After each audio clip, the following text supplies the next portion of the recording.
원합니다. 로마서 15장 말씀은요, 내내 13장, 14장 말씀을 이어서 그 교회, 초대교회에 있었던 문제에 대한 얘기, 그 부분을 결론적으로 다루고 있는 내용입니다. 그리고 15장에서 바울이 왜 로마서를 집필 했는지, 그리고 내가 곧 너에게 갈 거다. 그러니까 함께 믿음을 나눴으면 좋겠다. 함께 기도했으면 좋겠다. 이런 내용이 15장으로 채워져 있는데, 초대교회의 이 가장 큰 신학적인 문제 혹은 신앙적인 갈등, 그거는 문화적인 차이라고 얘기를 했어요.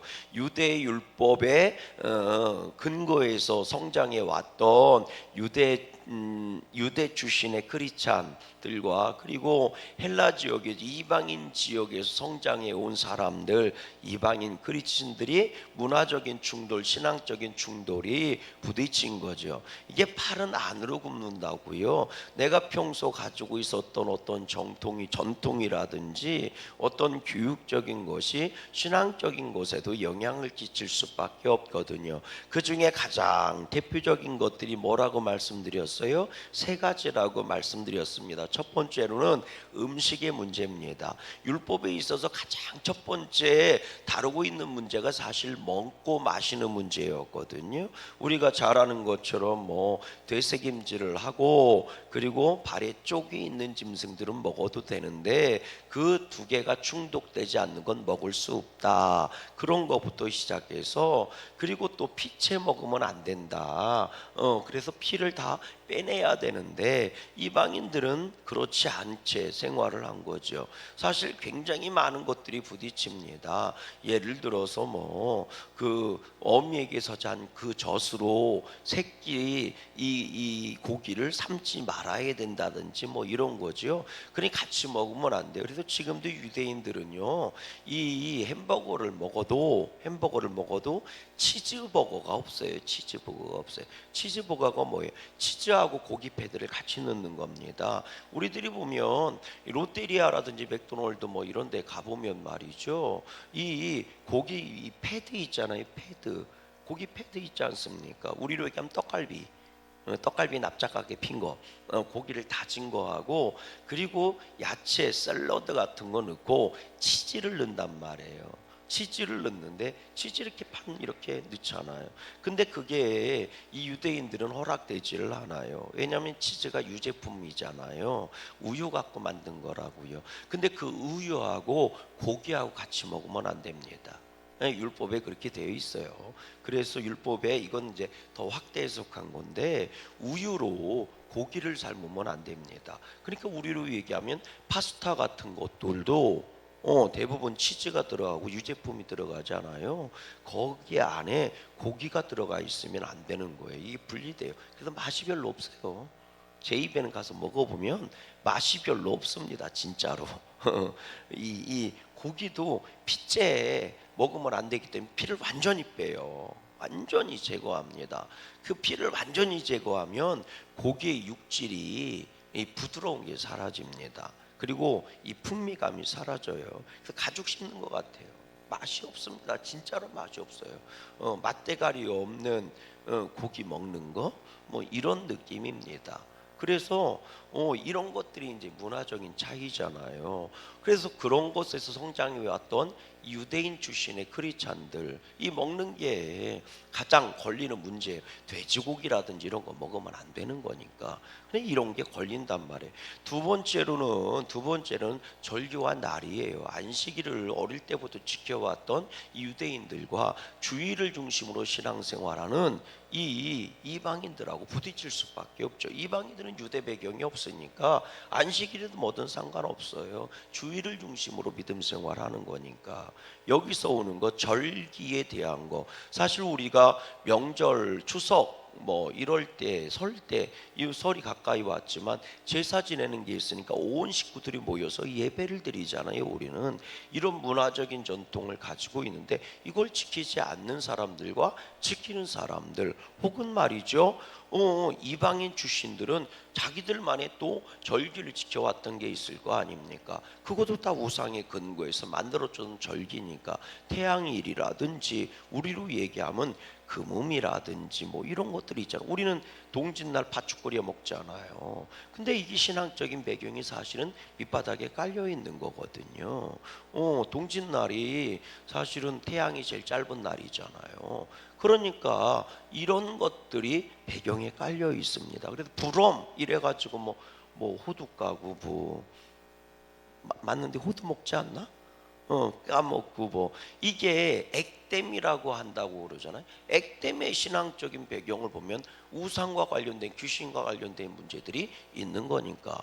그러면 우리는 불엄하면 안 되냐? 팥죽 끓여 먹으면 안 되냐? 우리 팥죽 다 끓여 먹잖아요. 그런데 이런 거를 우상시하는 사람들이 볼 때는 문제가 될 수 있죠. 왜냐하면 배경에 뭐가 있는 거예요? 이 토속신앙이 들어가 있는 거니까. 이런 것들이 사실은 부딪히는 거죠. 그런 날과 절에 대한 절기에 대한 문제가 걸렸던 거고, 또 하나는 할례입니다. 할례를 받아야 되느냐 말아야 되느냐, 이런 문제들이었던 거죠. 그러니까 어떤 사람은 야, 믿음 생활하면 모든 것들 자유한 건데 야, 팥죽 먹는 게 먹는 거에 불과한 거지 뭔 상관이냐, 뭐 여기부터 시작해서 요런 거를 바울은 믿음이 강한 사람이다 이렇게 본 거예요. 문제될 게 아무것도 없다. 그 사람은 믿음에 꺼리낌이 없으니까, 양심에 꺼리낌이 없으니까. 그러니까 14장에 뭐라고 해요? 양심에 꺼리낌이 있는 거로, 꺼리낌 있는데도 행하면 그건 죄라는 거예요. 그러니까 꺼리낌이 없이, 믿음에 꺼리낌이 없이 한다면 그게 문제될 게 없죠. 근데 어떤 사람은 꺼리낌이 된단 말이에요. 그래서 바울이 얘기하는 거예요. 15장 1절입니다. 이거는 결론적으로 얘기하는 거거든요. 읽어보세요. 시작.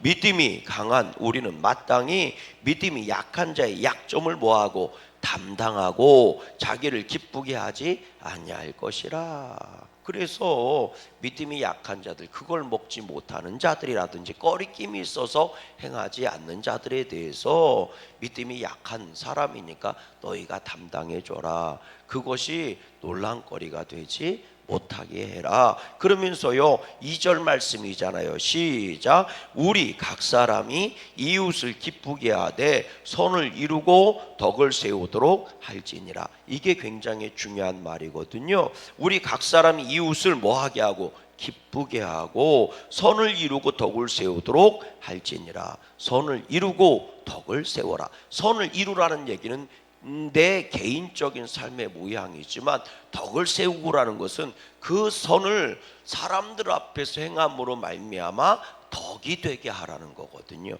여기서 선의 기준이 뭐예요? 나를 기쁘게 하지 않고 하나님을 기쁘게 하는 거예요. 그러니까 우리들은 오늘도 믿음 생활할 때 내 유익이 아니라 하나님의 유익을 구해야 할 줄로 믿어요. 나의 유익을 구하는 것이 정욕이라면 하나님의 유익을 구하는 것이 선한 것이거든요. 그럴 때 하나님은 나를 복되게 하실 줄로 믿어요.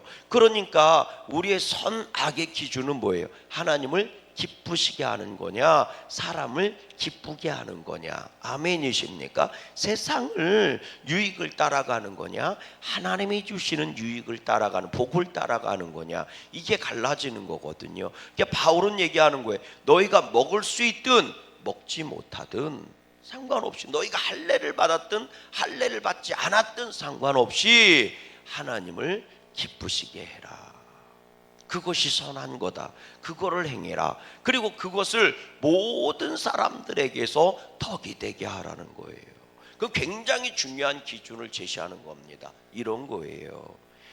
믿음이 약해서 그걸 먹지 못하는 사람 앞에서는 너도 먹지 않는 게 덕이다. 이런 거예요. 깨달아지십니까? 굉장히 아이 먹으면 어때? 뭐 아무렇지도 않지 뭐. 여러분 예를 들어서요, 나는 우리식으로 표현하면 나는 그 멍멍탕을 먹는데 보신탕을 먹는데 아무런 문제가 없어요. 그런데 그거를 학을 띠고 싫어하는 사람이 있을 거 아닙니까? 그 사람 앞에서 먹지 말라는 거예요. 깨달아지십니까? 아이 뭐 먹으면 어때 뭐 이까짓 거 뭐 음식일 뿐인데 뭐 아이 네가 안 먹는다 나도 못 먹게 하면 이렇게 얘기하지 말라는 거예요. 그래서 1절 얘기가 그거예요. 믿음이 강한 우리는 마땅히 믿음이 약한 자를 뭐하고 담당하고 나를 기쁘게 하지 말고 하나님을 기쁘게 해라. 너희가 선을 행함으로 많은 사람들 앞에서 덕이 되게 하라. 이게 이 얘기예요. 먹고 마시고 먹는 문제가 아니고, 그래서 바울이 얘기하는 거예요. 모든 것이 가하나 모든 것이 다 덕을 세우는 것은 아니다. 네가 그걸 행한다고 해서 그것이 뭐 죄가 되고 안 되고 이런 문제는 아니라는 거예요.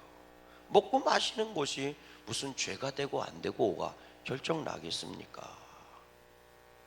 그러나 덕을 세우기 위해서, 너의 유익이 아니라 하나님의 유익을 위해서 모든 것이 다 덕이 되는 것은 아니다. 할 수 있는 것은 아니다.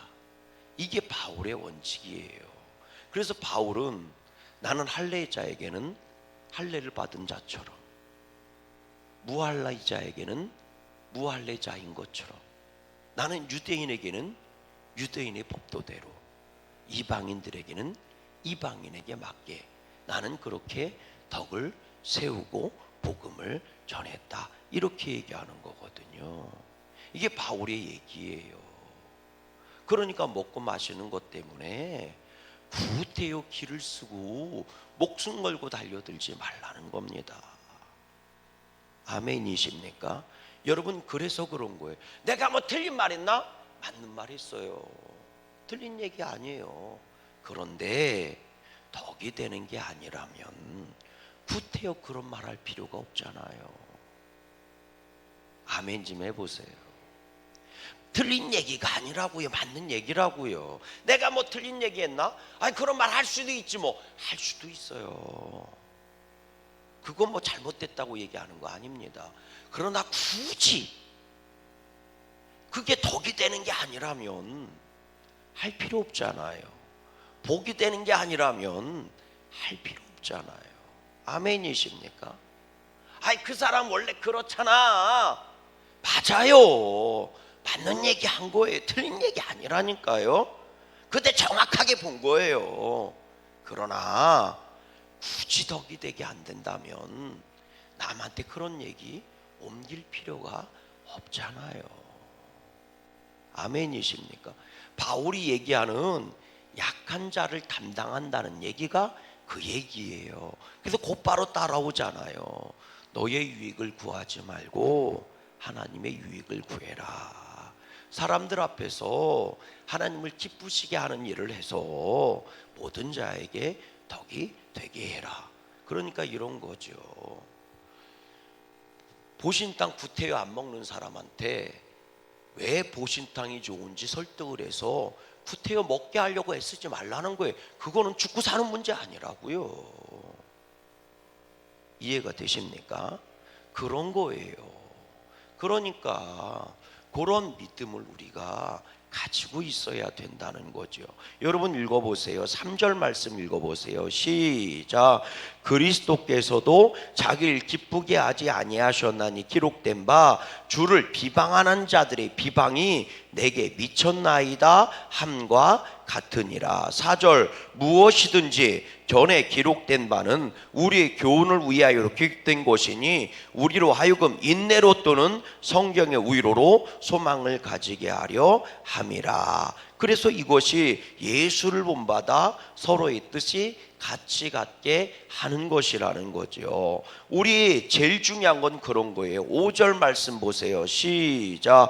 이제 인내와 위로의 하나님이 너희로 그리스도 예수를 본받아 서로 뜻이 같게 하여 주사. 6절. 한 마음과 한 입으로 누구? 하나님 곧 우리 주 예수 그리스도의 아버지께 영광을 돌리게 하려 함이라. 이게 뭐예요? 하나님께 영광 돌리는 것에 한 마음을 갖고 집중하라는 거예요. 아멘. 그래서 제가 그러잖아요. 아이, 교회에서 국밥을 먹는데 국이 짜요? 그러면 한 마음을 위해서 네가 물 붓고 그리고 먹어. 싱거워? 그럼 네가 소금 타서 적정하게 맞춰 먹어. 교회가 네 입에 식당한 음식을 제공하는 곳이 아니잖아. 이왕이면 맛있게 하면 좋겠지만 그렇지 않다고 해서 그거 먹는다고 너 죽고 사는 거 아니지 않니? 교회는 예배하는 데 집중하는 데야. 그러니 소금 타 먹고 예배하는 데 집중하고, 짜면 물버 먹고 예배 드리는 데 집중해. 하나님의 영광을 위해서 먹는 거니까. 바울은 그 얘기하는 거예요. 그런데 구태여, 오늘 내려 기짜 구태여, 그렇게 얘기할 이유는 없자. 맞아 짜, 내가 먹어도 짜, 틀린 얘기 아니야. 얘기할 수도 있지, 국이 짜다고. 그런데 구태여, 예배를 드리는데 유익이 안 되는 것에 대해서 목숨 걸고 얘기할 필요는 없잖아. 이게 이런 거거든요. 아멘이십니까? 그러니까 여러분, 불평은 하나님께 가지고 와서 기도하세요. 하나님, 요즘 우리 교회 국이 너무 짠 것 같아요. 건강에 좋지 않잖아요. 그러니 하나님 좀 덜 짜게 해주세요. 그러면 기도가 되는 거예요. 아멘. 근데 그걸 갖고 구태여 회의 안건에 붙이십시다. 요즘 우리 교회가 너무 음식이 짜니까 좀 싱겁게 하는 방법이 없을까요? 회의할 필요는 없다고요. 아멘이시죠? 바울은 사실은 이게 중요한 게 아니다라고 얘기하는 거예요. 너희들은 되게 중요한 것처럼 얘기하지만 사실은 구원받는데, 복음을 우리가 살아내는 데 있어서 별로 중요한 얘기가 아니다. 그러니 그거 갖고 책 잡지 말고 한 마음, 한 믿음, 한 소리로 하나님께 영광 돌리는데 집중해라. 그러면 하나님이 다 위아드 워드 하나가 되게 하셔서 너희들이 복 있는 길을 걸어가게 하실 것이다. 이렇게 말해주는 거거든요. 그래서 7절 말씀 읽어보세요. 7절입니다. 시작. 그러므로 그리스도께서 우리를 받아 하나님께 영광을 돌리심과 같이 너희도 서로 뭐해라? 받아라. 네가 유대인이든 헬라이든 상관없이 다 믿음으로 받으라. 그럼 뭐가 된다? 유익이 되느니라. 이렇게 얘기하는 거죠. 예수님도 그렇게 하셨다는 겁니다. 그래서 12절 말씀 보세요. 12절 시작. 또 이사야가 이르되 이새의 뿔이 곧 열방을 다스리기 위하여 일어나신 이가 있으니 열방이 그에게 소망을 두리라 하였느니라. 이새의 뿔이 유대인에게서 나왔지만 열방의 구주시고 열방의 왕이시고 열방을 복되게 하시는 분이시다. 누가? 예수님이. 그래서 예수님은 어떻게 하셨다는 거예요? 예수님이 어떻게 하셨대요? 예수님은 그래서 할례도 받으셨고, 예수님은 그래서 이방인들에게도 복음을 전하셨다. 할례 받지 못한 그들에게도 복음을 전하시고 그들의 구주가 되셨다. 그러니 할례를 받고 안 받고가 무슨 상관이 있냐? 예수님은 율법에 따라 할례도 받으셨지만, 예수님은 율법을 지키시며 말씀을 전하셨지만, 율법과 상관없는 이방인들에게도, 할례 받지 않는 저들에게도 복음을 전해서 그들에게도 하나님의 자녀가 되게 하시지 않았느냐? 그러니 다 중요한 것이다. 주님이 다 받으셨으니 우리가 서로 받는 게 당연한 것 아니냐, 이렇게 얘기하는 거예요. 그러면서 13절 말씀을 결론처럼 얘기하는 거죠. 시작. 소망의 하나님이 모든 기쁨과 평강을 믿음 안에서 너에게 충만하게 하사 성령의 능력으로 소망이 넘치게 하시기를 원하노라. 하나님의 모든 것이 믿음 안에서, 그리스도 안에서 성령의 능력으로 너에게 충만해졌으면 좋겠다. 그래서 나도 이방인 선교를 하는 데 있어서 전혀 거리낌이 없다. 나는 이방인의 사도로 세움을 받아 하나님의 사명을 감당하고 있지만 나는 그들이 유대인이든 이방인이든 상관이 없다.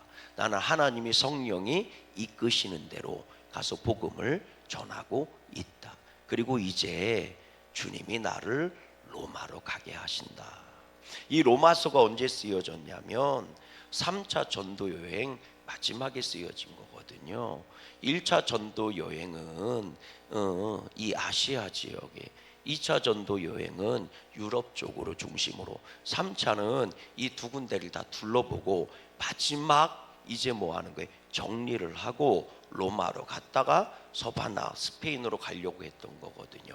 요 로마서가 언제 쓰여졌느냐? 학자들의 연구에 의하면 우리가 잘 아는 거죠. 사도행전 20장, 21장 요때 보면 무슨 내용이 나오냐면 예루살렘으로 갈 때 바울이 이제 예루살렘에서 죽을지 살지 고난이 예비되고 있어서 아시아에 있는 여러 교회에서 가지 말라고 막 말리는, 예언하는 장면이 있잖아요. 그 직전에 쓰여진 거예요. 로마의 이 유럽에서, 그리스에서 아시아로 넘어가서 아시아에서 이제는 예루살렘으로 가는 거예요. 그때 쓰여진 게 로마서라는 거예요. 그러니까 요 로마서 다음에 무슨 얘기가 나오는 거냐면, 바울 선생님 예루살렘 가지 마세요. 가면 환난과 핍박이 기다리고 있습니다. 가지 마세요. 그랬을 때 바울이 하나님의 뜻입니다. 그리고 예루살렘에 가서 붙잡히는 거예요. 그때 이 유럽 쪽에서 마게도냐 이 지역, 고린도 지역에서 선교헌금을 바울한테 줘요. 예루살렘에 환난과 핍박이 있어서 굉장히 힘들고 기근이 있어서 힘들다. 선교헌금을 들고 가는 거거든요. 예루살렘 가서 3차 전도 여행 보고를 하고, 그리고 나서 나오면서 잡히는 거예요, 바울이. 그리고 나서 사도행전 뒷부분에 가면 뭐 이놈한테 끌려갔다가 저놈한테 끌려갔다가 막 갔다가 결국 로마로 갔다가, 로마를 가던 와중에 배가 파손이 되고 그러다 결국 로마까지 갔다, 이 얘기가 사도행전 마지막이잖아요. 그 얘기가 나오는 거예요, 로마서 다음으로. 그러니까 바울이 이 편지를 먼저 쓴 내용이 로마서 15장 뒷부분에 나오는 거예요. 근데 정말 성령의 인도하심 따라 바울은 가진 고생을 하지만 로마에 입성을 하고 로마에서 복음을 전하고 스페인을 갔다는 거죠. 여러분, 그렇습니다. 우리가 엉뚱한 것에 목숨 걸지 마세요. 이번 명절도 똑같아요. 만두 만드는데 목숨 걸지 마세요. 떡국 끓여 먹는데 목숨 걸지 마세요. 가지고 떡국 못 먹어 붙어 죽으면 귀신 붙었습니까? 떡국에 그렇게 목숨을 걸게. 아멘? 목숨 걸지 마세요. 만두 못 먹고 죽으면 귀신 붙었어요. 뭐 이렇게 만두에 목숨을 거세요. 그런 것에 목숨 걸지 말고, 먹어도 안 먹어도 돼요. 먹으면 좋겠지. 아니 못 먹으면 어때요? 가지고 요즘 밥이 얼마나 맛있는데, 떡국만 끓여 먹고 김치찌개 끓여 먹는다 누가 뭘 할 사람이 어디 있어요? 아멘? 요즘 누가 그러더라고. 어떤 목사님 저한테 그 얘기 해주더라고. 여러분, 옆전에 왜 구멍이 뚫렸는 줄 아세요? 그분 그러더라고. 옆전에 구멍 뚫린 거는 구멍으로 뚫린 세상 좀 보라고. 요즘 돈은 구멍이 없어서 다 돈만 안 돼, 사람들이. 근데 옆전에 구멍 뚫린 거는 뚫린 구멍으로 세상을 볼 수 있어서 그렇대요. 원래는 줄을 이렇게 끼웠으니까 구멍 뚫린 거지, 줄을 끼워서 다니라고. 근데 그분이 그 얘기해요. 옆전에 구멍이 뚫린 거는 뚫린 곳으로 세상 좀 보라고. 근데 요즘은 돈에 구멍이 안 뚫려 갖고 돈만 본대. 그래 갖고 부모도 없고 자식도 없고 아무것도 없대, 돈 앞에서는. 깨달아 주시면 아멘. 엉뚱한 곳에 목숨 걸지 말고요, 간증하고 축복 기대해 주는 데 목숨 거시기를 주의 이름으로 소망합니다. 너는 왜 그렇게 사냐? 엉뚱한 것 갖고 지적하지 말고 예수 복음 전하세요. 우리가 아무리 잔소리한다고 자식이 바뀝니까? 복음이 들어가야 바뀌지. 여러분, 우리 양구감리교회는 엄한 것에 휘둘리지 말고 믿음에 휘둘릴 수 있는 축복의 삶들이 되기를 주의 이름으로 소망합니다.